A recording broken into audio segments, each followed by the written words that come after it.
लगातार बात कर रहे थे अपने शो में उस गाइडलाइंस की जिसके चलते 25 फरवरी को सरकार ने सोशल मीडिया कंपनियों को उस गाइडलाइन पालन करने के लिए 3 महीने का वक्त दिया था। लेकिन क्या है सरकार की गाइडलाइंस, हम वो भी आपको समझा देते हैं। 25 फरवरी 2021 को सोशल मीडिया के लिए सरकार की तरफ से नई गाइडलाइंस को जारी किया गया। सोशल मीडिया कंपनियों के लिए इस गाइडलाइंस में सख्ती की बात कही गई। नई गाइडलाइंस को लागू करने के लिए इन सभी कंपनियों को 3 महीने का वक्त भी दिया गया। नई गाइडलाइंस लागू न करने पर कड़ी कार्रवाई की चेतावनी पहले ही दी जा चुकी थी। नई गाइडलाइंस में देश में सोशल मीडिया कंपनियों को कारोबार की छूट दी गई, लेकिन कंपनियों को प्लेटफॉर्म के दुरुपयोग को रोकने की भी बात स्वीकार करनी होगी और इसको दूर करने के उपाय उठाने होंगे। शिकायत के 24 घंटे के अंदर आपत्तिजनक कंटेंट को हटाना होगा। कंपनियों को एक जिम्मेदार अधिकारी यानी एक नोडल ऑफिसर की नियुक्ति करनी होगी।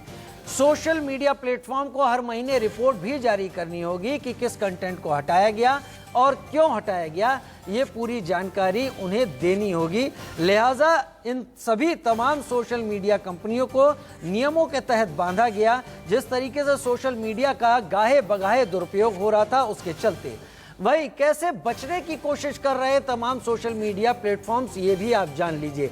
कुछ कंपनियों ने सरकार से 6 महीने का वक्त मांग लिया, हालांकि 3 महीने का पहले ही दिया गया था। 6 महीने का क्यों, समझ से परे है। कुछ ने कोरोना संकट का हवाला दे दिया और यह कहा कि 1 साल का वक्त इन्हें लागू करने के लिए दिया जाना चाहिए। कुछ कंपनियों ने और आगे बढ़कर बात कही। उन्होंने कहा कि उन्हें अभी इन गाइडलाइंस का पालन करने के लिए अपने अमेरिकी हेडक्वार्टर से आदेश का इंतजार है। व्हाट्सएप इन नए कानूनों के खिलाफ हाई कोर्ट पहुंच गया है। नए कानून से निजता के हनन का व्हाट्सएप की तरफ से हवाला दिया गया है। यहाँ ये बात जानने की है कि व्हाट्सएप, फेसबुक, इंस्टाग्राम, मैसेंजर, ये तमाम सर्विसेज, तमाम सोशल मीडिया प्लेटफॉर्म फेसबुक के ही हैं।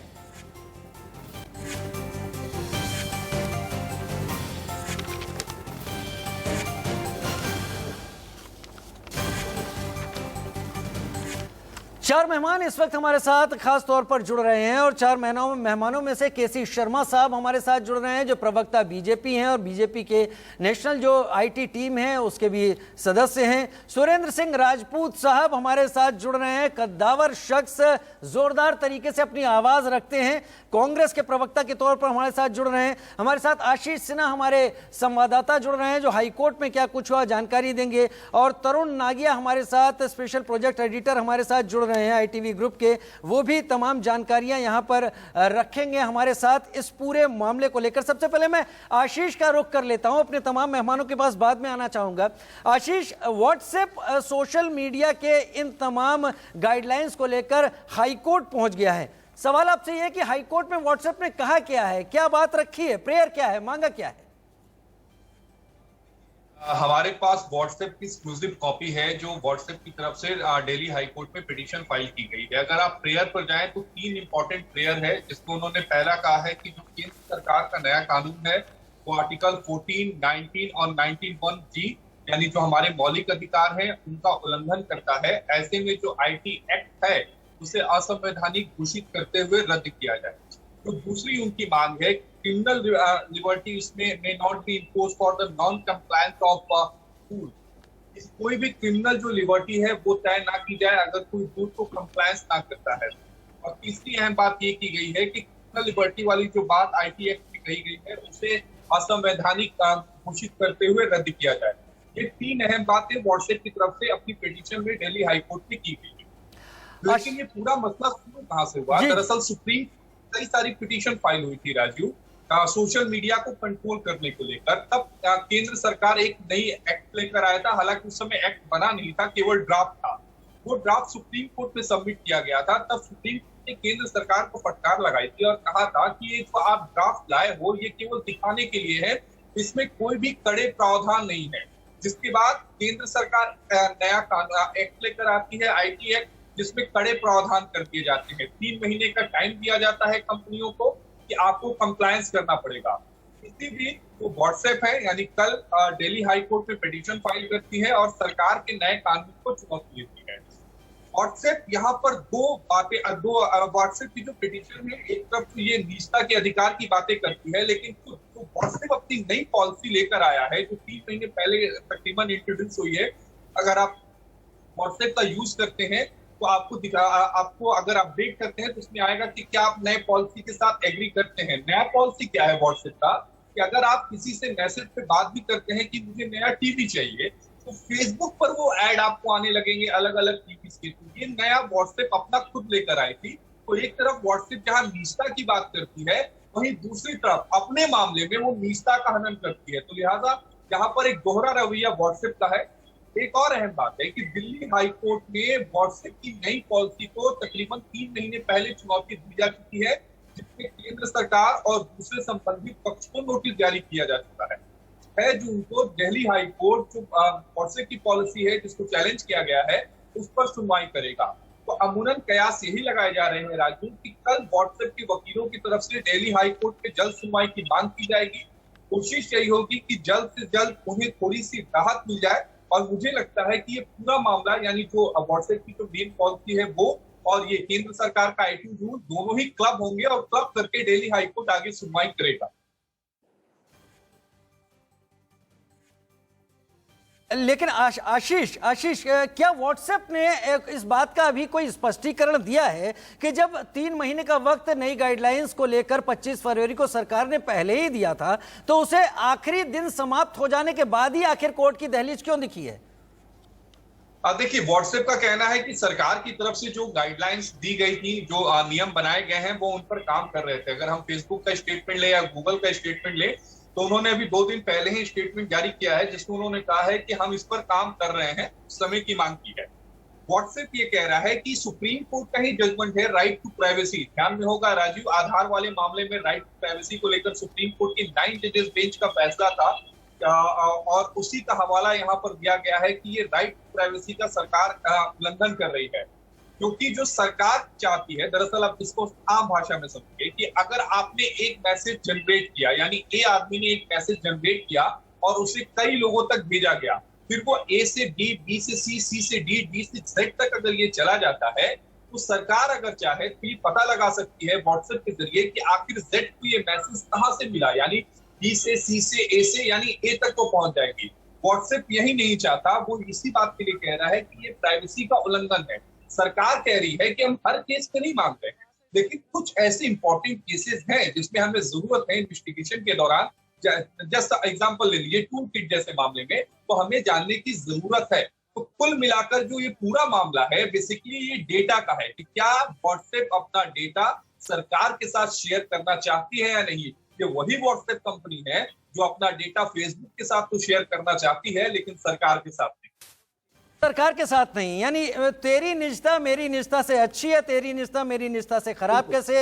इस पूरे मामले में 2-3 बातें आपने बहुत साफ कर दी, और ये बातें क्योंकि आप हाई कोर्ट कवर कर रहे हैं, सुप्रीम कोर्ट कवर कर रहे हैं। सुप्रीम कोर्ट ने ड्राफ्ट मांगा था सरकार ने, सरकार एक ड्राफ्ट लेकर आई, सुप्रीम कोर्ट ने सरकार की खिंचाई कर दी और ये कहा कि इसके तो दांत ही नहीं है, तो दिखाने की बात है। उसके बाद सरकार 25 फरवरी को गाइडलाइंस लेकर आई जिसमें 90 दिन का वक्त दिया गया, और 90 दिन के बाद अब व्हाट्सएप हाई कोर्ट पहुंच गई है इस मामले में रिलीफ के लिए। तरुण नांगिया मेरे साथ जुड़े हुए हैं और टेक मामलों में, तमाम इन चीजों में, आईटी कानून में कहीं बेहतर राय रखते हैं। तरुण, इस मामले में सरकार का रुख और सुप्रीम कोर्ट और हाई कोर्ट का दखल अगर देखा जाए, तो मेरा आपसे सीधा और एकदम साफ सवाल यह है कि अब अगर हाई कोर्ट पहुंची है व्हाट्सएप, सुप्रीम कोर्ट पहले ही सरकार को फटकार लगा चुका था कि आप जो कुछ भी कर रहे हैं वो केवल दिखाने की चीजें हैं, उसे और धारदार बनाइए, तो अभी स्थिति कहां बैठती है? व्हाट्सएप की जो प्रेयर है, क्या सुप्रीम कोर्ट हाई कोर्ट में अब उसको देखते हुए व्हाट्सएप को कोई उम्मीद रखनी चाहिए,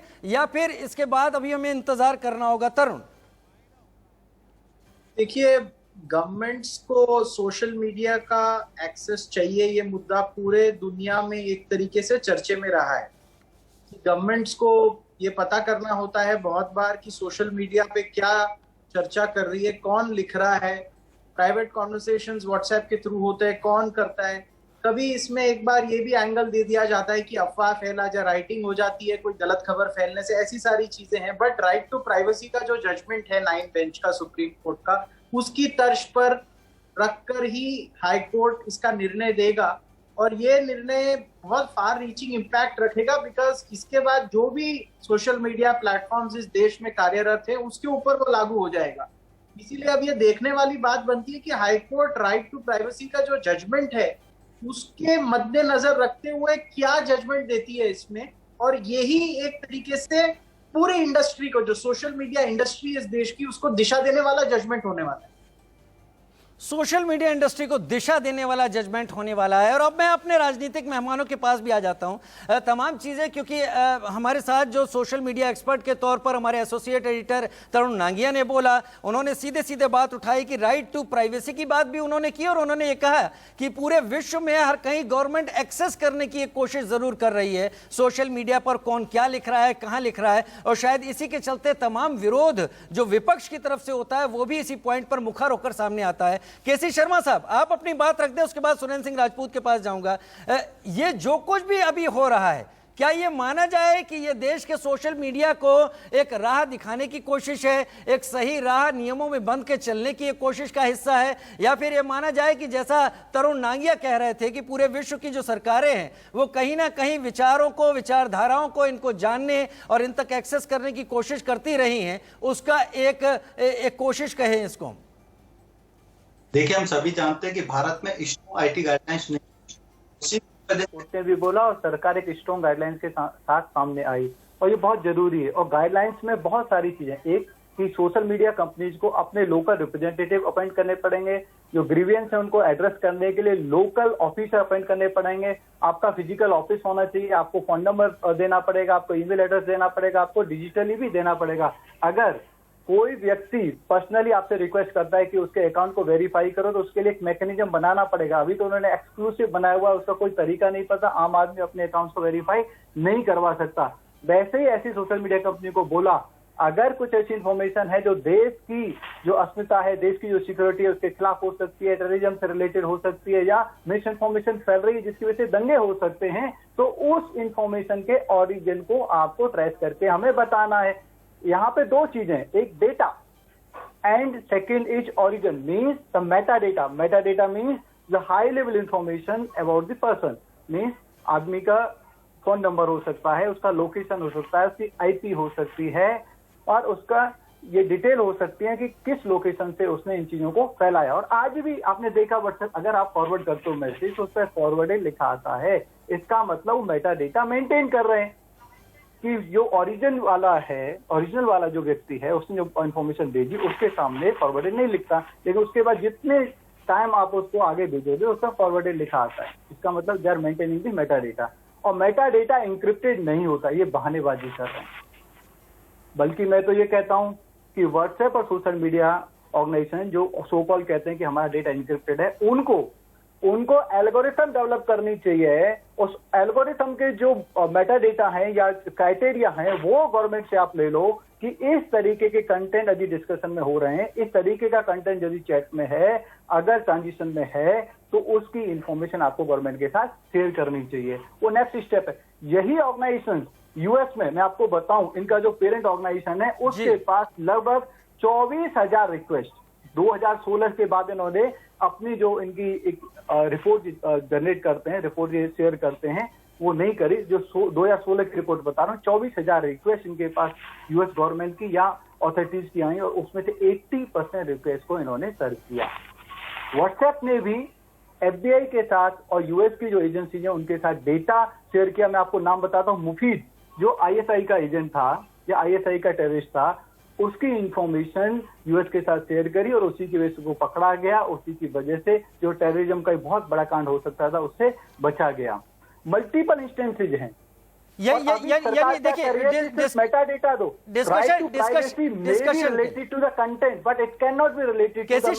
केसी शर्मा जी, डिस्कशन के लिए भी बहुत बड़ा वक्त पड़ा है। मेरे पास एक छोटे से ब्रेक का वक्त हो गया है इस वक्त। सुरेंद्र भाई, आप नाराज मत होइएगा कतई, क्योंकि हम आपको भी पूरा वक्त देंगे। एक छोटे से ब्रेक के बाद वापस आ रहे हैं सुरेंद्र भाई। जो कुछ भी केसी शर्मा साहब ने कहा उसे भी नोट करते हुए आप सिलसिलेवार जवाब दीजिएगा, पूरा मौका रहेगा। एक छोटे से ब्रेक के बाद लौट कर आ रहा हूं। MediBuddy, your health buddy. Download the app now.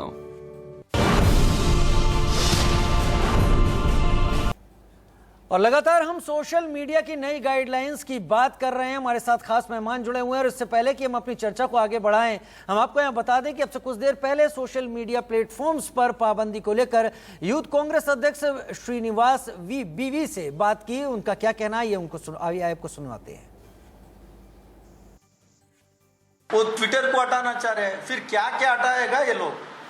बाद में ये देश का जनता खड़ा होगा सड़क में, जनता को भी इन लोग ने देश से भगा देगा ये लोग। हाँ, ये सारी छोड़ के पोस्टमार्टम करना बंद करना चाहिए इनका नेता को। इनको जो असली काम करना है, वेव 3 आने वाला है, वेव 3 बच्चा के ऊपर असर पड़ रहा है करके लोग कह रहे हैं एक्सपोर्ट, उसके लिए तैयारी करो ना। हम भी तैयार है इन लोग को सपोर्ट करने के लिए। चलिए, हमारे साथ लगातार खास मेहमान जुड़े हुए हैं और समझने की कोशिश कर रहे हैं कि इन गाइडलाइंस के ऊपर सोशल मीडिया प्लेटफॉर्म्स में जो रुख दिखाया है वो क्यों इस तरीके का उनका रुख है, और क्या ये तीनों जो सोशल मीडिया कंपनियां हैं और ये जो गाइडलाइंस हैं, क्या ये वाकई भविष्य के सोशल मीडिया रूप के लिए बेहतर है, परिदृश्य के लिए बेहतर है। मैं लगातार बात कर रहा था, हमने अपने संवाददाता आशीष सिन्हा से बात की, तरुण नागिया एसोसिएट एडिटर से बात की कि क्या स्थिति है। केसी शर्मा साहब ने तमाम चीजें इस बीच में रखी बीजेपी प्रवक्ता के तौर पर, और सुरेंद्र सिंह राजपूत साहब हमारे साथ इस वक्त जुड़े हुए हैं। सुरेंद्र भाई, क्या कांग्रेस के ऐतराज हैं इन नई गाइडलाइंस को लेकर, और अब इस वक्त जो स्थिति है उस पर क्या प्रतिक्रिया है आपकी? राजीव भाई, देखिए, कुछ चीजें बड़ी स्पष्ट होती हैं। पहली चीज, दो झूठे आपस में बात कर रहे हैं कि तुम झूठ बोलना छोड़ दो। सरकार और सोशल मीडिया दोनों ही चाहते हैं डेटा पे उनका कब्जा हो जाए। अभी शर्मा साहब ने बड़ी अच्छी बात की, इन्होंने कहा मेटा डेटा पर कब्जा चाहिए। मेटा डेटा पर भी कब्जा भाई आपको क्यों चाहिए? उसके पीछे आप कह कुछ रहे हो। कहते हैं ना कि समंदर तेरी ये खामोशी कुछ और कहती है, मगर साहिल पे टूटी कश्तियां कुछ और कहती हैं। और मेरी आंखों ने देखे इस शहर के कई मंजर, मगर अखबार की सुर्खियां कुछ और कहती हैं। Bharatiya Janata party social media पर रोक नहीं लगाना चाहती, क्योंकि सोशल मीडिया पर रोक लगेगी तो भारतीय जनता पार्टी खत्म हो जाएगी, क्योंकि ये व्हाट्सएप की और सोशल मीडिया की तो पार्टी है। आज तक इन्होंने इसके अलावा किया क्या है? अब ये चाहते हैं कि सोशल मीडिया पर वो डिसिडेंट की आवाजें, वो असंतुष्टों की आवाजों को पहचानना चाहते हैं, उन असंतुष्टों की आवाजों को दबाना चाहते हैं, उन असंतुष्टों की आवाजों को आईटी एक्ट लगा करके बंद करना चाहते हैं। वरना तो सबसे पहले आप हमको बताइए कि एक झूठ की टूल किट लाते हैं, अपने 11 मिनिस्टर्स को ये बर्खास्त नहीं करते, ये चाहते हैं क्या नाम ट्विटर बंद हो जाए। अपनी उससे पहले जो संबित पात्रा साहब हैं, शर्मा जी ने तो बड़ी अच्छी बातें की, इन्होंने कोई कंट्रोवर्शियल बात नहीं की। शर्मा जी के माध्यम से मैं पूछ रहा हूं इनसे कि संबित पात्रा और वो अमित मालवीय, क्या नाम है उसका, पिछले 6 महीने में 18 बार सोशल मीडिया पर झूठ बोलते हुए, मिस इन्फॉर्मेशन देते हुए पकड़े गए लगातार। उनके खिलाफ इन लोगों ने क्या एक्शन लिया? चलिए भाई, सोशल मीडिया नहीं एक्शन ले पा रहा, कम से कम आप तो सेल्फ एक्शन लीजिए, हटाइए उन लोगों को, बर्खास्त कीजिए, जेल भेजिए, एफआईआर कीजिए। हम एफआईआर कर रहे हैं उन लोगों के खिलाफ, तो हमारी एफआईआर रजिस्टर्ड नहीं होने दे रहे। तो सच बात यह है कि ये लोग सोशल मीडिया को अपना बंधक बनाना चाहते हैं, और सोशल मीडिया हम सब लोगों को अपना बंधक बनाना चाहती है। वो चाहती है सोशल मीडिया कि हम अपना डेटा, वो उस डेटा का व्यावसायिक इस्तेमाल करें, और भारतीय जनता पार्टी के लोग चाहते हैं कि सोशल मीडिया का इस्तेमाल, क्या नाम, सोशल मीडिया के लोगों का इस्तेमाल ये लोग करें। सुरेंद्र भाई, मैंने आपकी बात पूरे सिलसिलेवार जैसे आपने रखी थी वैसे ही जाने दी और आपको रोका नहीं। अक्सर आप नाराज हो जाते हैं, लेकिन मेरा सवाल आपसे यहाँ पर यह है कि ये चीजें, जैसा हमारे संवाददाता ने भी शुरुआत में कहा, शुरू में जब सुप्रीम कोर्ट में तमाम तरह की इस तरह याचिकाएं गई, सुप्रीम कोर्ट ने सरकार से कहा कि वो क्या कर रहे हैं, सरकार ने ड्राफ्ट पेश किया तो सुप्रीम कोर्ट ने फटकार लगाई कि ये ड्राफ्ट तो केवल दिखाने का है, इसमें दांत तो है ही नहीं। उसके बाद जब 25 फरवरी को सरकार ने वो चीजें रखी, 3 महीने का पूरा इंतजार किया गया, अभी तक कोई प्रतिक्रिया नहीं है। लेकिन अब व्हाट्सएप ये कहते हुए कोर्ट पहुंचता है कि ये निजता का उल्लंघन है। ये सारी प्रक्रियाएं तो ओपन प्लेटफॉर्म पर चल रही थी, अदालत में चल रही थी, इसमें केवल और केवल सरकार को घेरे में लेना कितना वाजिब आपको लगता है? राजीव भाई, बड़ी सिंपल सी बात है। कोई भी सरकार कानून बनाती है, कोई भी सरकार ड्राफ्ट बनाती है, तो आपको भी जानकारी और हमें भी जानकारी है कि उसको संसद में रखा जाता है, एक ड्राफ्टिंग कमेटी होती है। तो क्या ऐसी कोई ड्राफ्टिंग कमेटी सरकार ने बनाई, संसद में कोई चर्चा हुई, क्या संसद में कहीं कोई बात आई इसकी, और लोगों से चर्चा हुई क्या?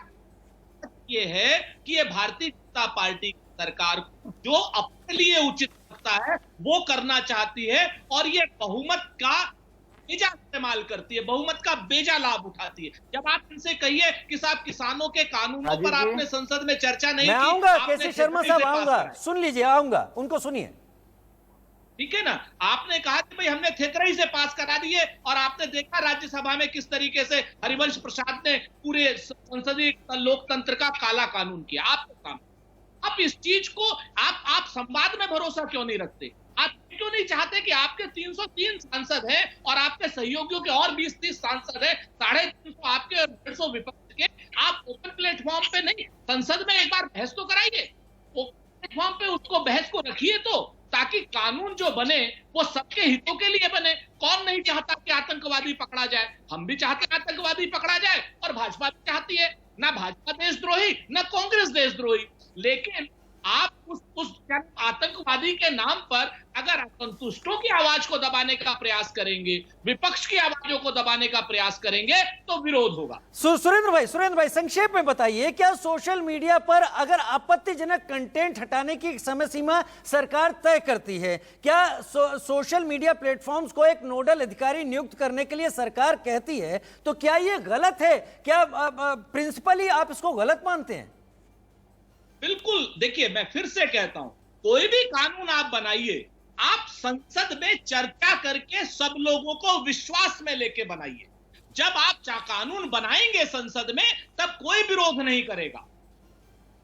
ठीक है, मैं तरुण नांगिया के पास आऊंगा। तरुण नांगिया, अब तक आप सुन रहे थे सुरेंद्र सिंह राजपूत को, कांग्रेस प्रवक्ता के तौर पर वो कह रहे थे इन सब चीजों पर संसद में चर्चा होनी चाहिए थी, लेकिन खैर वो अलग बात है। मैं आपसे सीधी सीधी बात यहां पर पूछूंगा, क्योंकि आप सोशल मीडिया टेक को अच्छी तरह से समझते हैं। अब वो समय सीमा खत्म हो चुकी है, क्या ये माना जाए 3 महीने का जो वक्त दिया गया था, जिन कंपनियों ने इन गाइडलाइंस को नहीं माना या इन गाइडलाइंस पर नोडल अधिकारी नियुक्त नहीं किए या उस पर अपनी सहमति रजामंदी नहीं दी, क्या वो प्रतिबंध के दायरे में होंगी? क्या उन पर अब कार्रवाई होगी, बजाय इसके कि व्हाट्सएप हाईकोर्ट पहुंच गई हो? देखिए, मामला कोर्ट के अधीन है, तो कोर्ट को हमको प्रिएम्प्ट नहीं करना चाहिए, हमको कोर्ट के डायरेक्शन के लिए वेट करना चाहिए। लेकिन मैं आपको एक चीज बताना चाहता हूँ, व्हाट्सएप ने कोर्ट में क्या प्ली रखी है। व्हाट्सएप में एक फैसिलिटी है जिसको कहते हैं एंड टू एंड इंक्रिप्शन। इसका मतलब अगर मैंने राजीव को कोई मैसेज भेजा और राजीव ने वो मैसेज और किसी को भेजा और उन्होंने और किसी को, तो पहले मैसेज किसने लिखा है किसी को पता नहीं होता है। और एंड टू एंड इंक्रिप्शन का ये भी मतलब होता है कि कोई चीज हमने लिखी और मैंने आपको भेजी, आपने किसी को और उन्होंने लाखों लोगों को, तो पहला ये मैसेज किसने लिखा है वो पता नहीं होता है, क्योंकि वो व्हाट्सएप जो है उसको एक तरीके से एनक्रिप्ट करता है। एनक्रिप्ट ऐसा होता है जो सीक्रेट हो गया, वो ऐसे भाषा में एनक्रिप्ट हो जाता है कि कोई उसको एक्सेस नहीं कर सकता। सरकार चाहती है कि उसको ये एनक्रिप्शन मिले। इसका मतलब अगर कोई मैसेज सर्कुलेट हो रहा है तो पहले वो मैसेज किसके मोबाइल से टाइप हुआ, लिखा गया, वो पता चल जाए। वो पता चल जाए यानी लिखने वाले जो व्यक्ति कौन है वो पता चल जाए। व्हाट्सएप कह रहा है कि दिन में, जैसे व्हाट्सएप के इस देश में 40 करोड़ उपभोक्ता है, तो 40 करोड़ लोग क्या लिख रहे हैं रोज, वो उनको स्टोर करना पड़ेगा डे टू डे बेसिस पे, कि पहले किसने लिखा, फिर किसके पास गया, फिर किसके पास गया। वो कह रहे हैं कि लेकिन तरुण जी, क्या व्हाट्सएप आज की तारीख में ऐसा कर नहीं रहा है? क्या व्हाट्सएप का डाटा, क्या सॉफ्टवेयर जिस बेस पर वो काम कर रहे हैं, क्या वो आज ऐसा नहीं कर रहे हैं? क्या व्हाट्सएप को खुद नहीं पता कि ये पहला मैसेज कहां से बना था? क्या वो इसकी हिस्ट्री नहीं रखते हैं अपने पास? दो चीजें हैं, हिस्ट्री है या नहीं वो हमको देखना है। व्हाट्सएप कोर्ट में क्या सबमिशन रखती है, मुझे जरूर एक तरीके से पता है कोर्ट में ये सवाल उठेगा। हम सबको एक तरीके से देखना चाहिए कोर्ट में वो क्या बताती है कि उनके डेटा सर्वर्स में क्या इंफॉर्मेशन रखी गई है।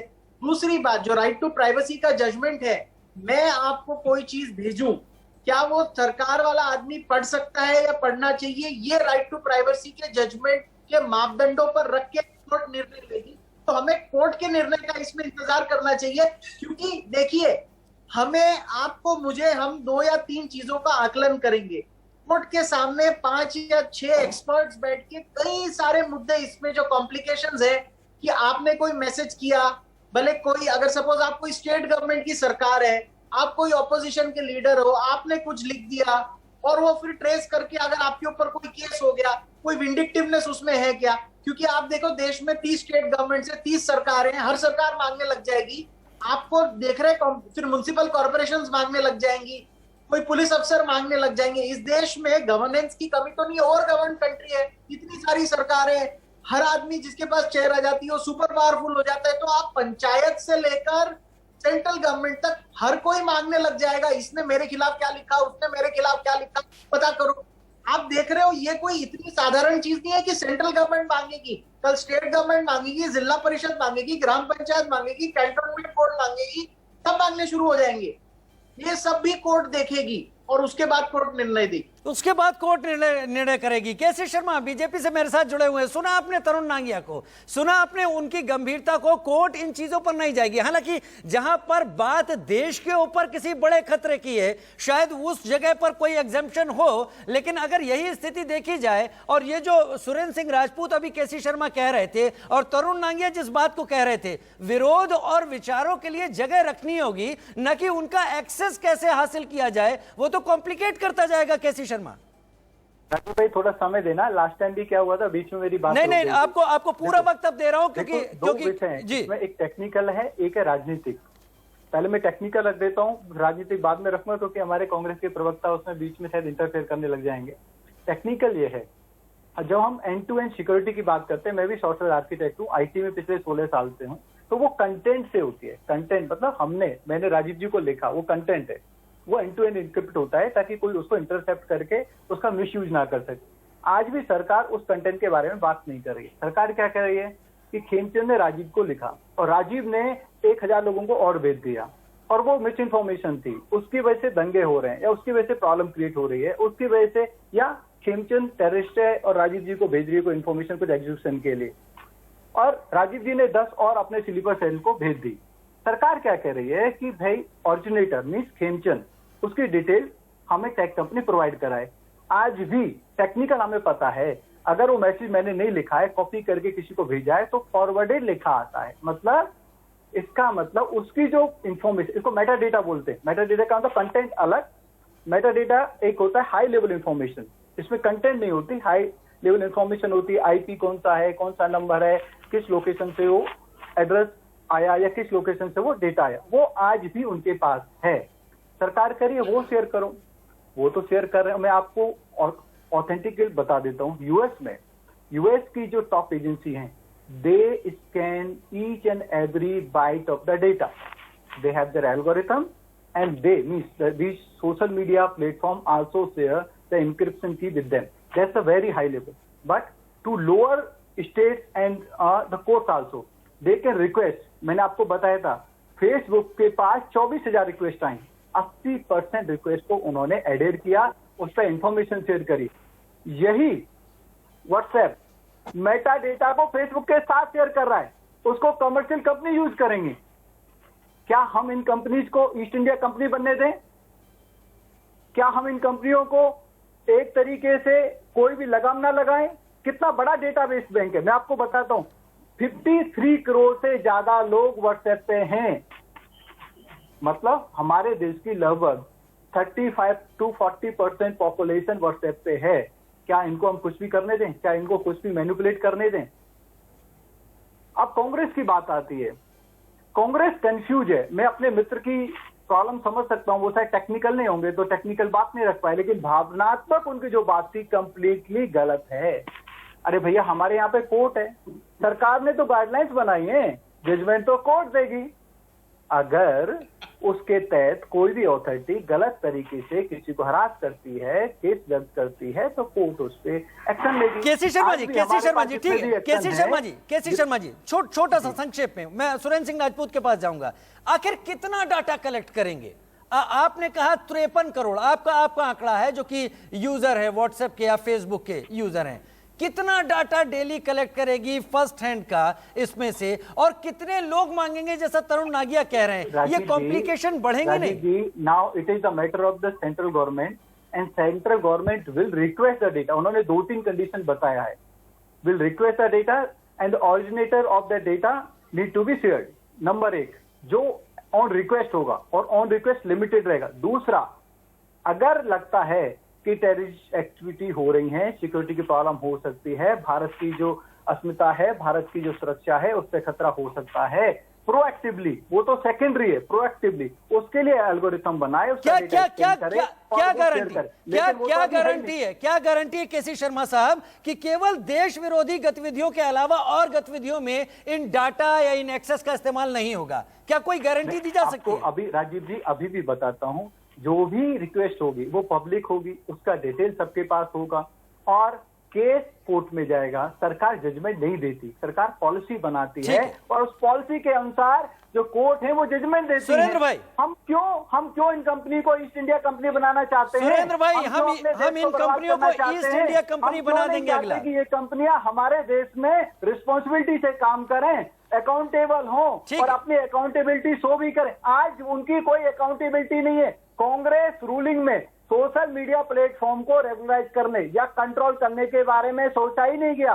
ये प्लेटफॉर्म, यही कंपनियां यूएस में वो सब कुछ कर रही हैं, लेकिन इंडिया में नहीं कर रही। बहुत बढ़िया सुरेंद्र भाई लाती है और फेसबुक के साथ डेटा शेयर करती है, हमारी सरकार के साथ नहीं। अरे भैया, land of law is on top, nobody is on top. कोई भी कंपनी सुप्रीम नहीं है, कानून सुप्रीम है। ठीक है सुरेंद्र भाई, कहते हैं ना कि एक बड़ा पुराना शेर याद आ गया। शर्मा जी बड़े अच्छे इंसान है, ये बहुत टेक्निकल आदमी है ना, अमित मालवीय की जगह रहना चाहिए तो मेरे ख्याल से बीजेपी की आधी समस्या खत्म हो जाएगी। कहते हैं ना कि किससे करे शिकायत, कैसी ये दुश्वारी है, और मुलजिम भी सरकारी है और मुंसिफ भी सरकारी है। तो अदालतों और उन सारी चीजों को लेकर के जब हम वहां से निर्दोष साबित होते हैं, तब तक भारतीय जनता पार्टी के लोग एक नया आरोप पढ़ देते हैं हमारे ऊपर, एक नई टूल किट ले आते हैं। पहले किसानों को देशद्रोही करेंगे, अब कांग्रेस को देशद्रोही करेंगे और उसके बाद फिर कल आकर के हमको देशद्रोही कर। सरकार का काम विपक्ष को उलझाना, जनता को उलझाना, अटकाना और भटकाना रह गया है। हमारा क्यों स्पष्ट रूप से कहना कि आप नियम बनाइए, हम तो मना नहीं कर रहे, लेकिन नियम बनाने के लिए जो आपने नियम बनाए हैं उनकी संसद में चर्चा हो। हमने तो यही कहा ना, और कुछ कहा क्या आपसे? संसद में चर्चा से क्यों भागते हैं आप? किसान कानून के लिए भी संसद में चर्चा से भागते हैं, आईटी कानून में भी संसद में चर्चा से भागते हैं, और जब आपको ये बाकायदा प्रमाण के साथ कहा जाता है कि आपने जो टूल किट भेजी वो फर्जी है, आपसे ये कहा जाता है कि संबित पात्रा ने जो 18 न्यूज दी वो फेक है, आपसे ये कहा जाता है कि 20 न्यूज जो अमित मालवीय ने दी वो फेक है, उसके बाद भी आप अपने तो लोगों पर कार्रवाई नहीं करते, देश के लोगों पर कार्रवाई करने का आप दंभ भरते हैं।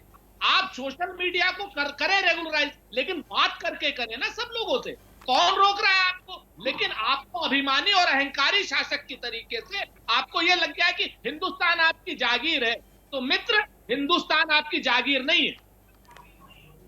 सबसे बात करने की बात कर रहे हैं केसी शर्मा साहब। सुरेंद्र सिंह राजपूत तो ये नहीं कह रहे कि कांग्रेस इसके विरोध में खड़ी हो गई है, वो उनकी बात छोटा सा आंसर देना चाहूंगा। हमारी कांग्रेस ने आज से पहले ये क्यों नहीं कहा कि आप इसको संसद में रखिए, इस पर आप चर्चा करिए? ये तो पब्लिक पोर्टल में बहुत समय से, पब्लिक डोमेन में बहुत समय से है।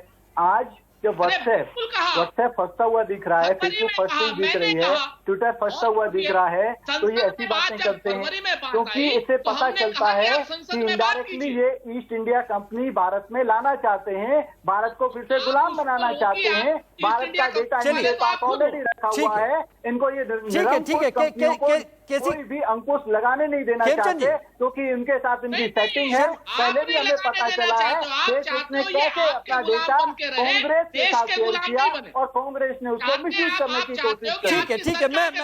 ठीक है, मैं तरुण नागिया संविधान को तोड़ मरोड़ के अपने हिसाब से प्रस्तुत करना। खैर ये आरोप प्रत्यारोप अलग है, लेकिन जिस तरीके से बात अपनी रखी है सुरेंद्र सिंह राजपूत साहब ने, केसी शर्मा साहब, उनका विरोध कतई झलकता नहीं दिखा इन तमाम चीजों से। उन्होंने जो पॉइंट उठाए हैं शायद वो पॉइंट भी देखे जाने की जरूरत है। तरुण, आपसे एक संक्षेप में जवाब मुझे आपसे चाहिए। यहां पर मेरा खुद का अनुभव है, मैंने फेसबुक पर कुछ ढूंढने की कोशिश की थी, खैर क्या उस बारे में ज्यादा बात नहीं करूंगा जिस तरह से मैं अपनी निजता को छुपा रहा हूं, लेकिन मुझे यकीन से परे था कि मुझे उसी चीज के बारे में एसएमएस आने लगे, व्हाट्सएप पे तमाम चीजें अलग अलग जगह से आने लगी और तमाम सोशल मीडिया पर वैसे ही मुझे ऐड मिलने लगे।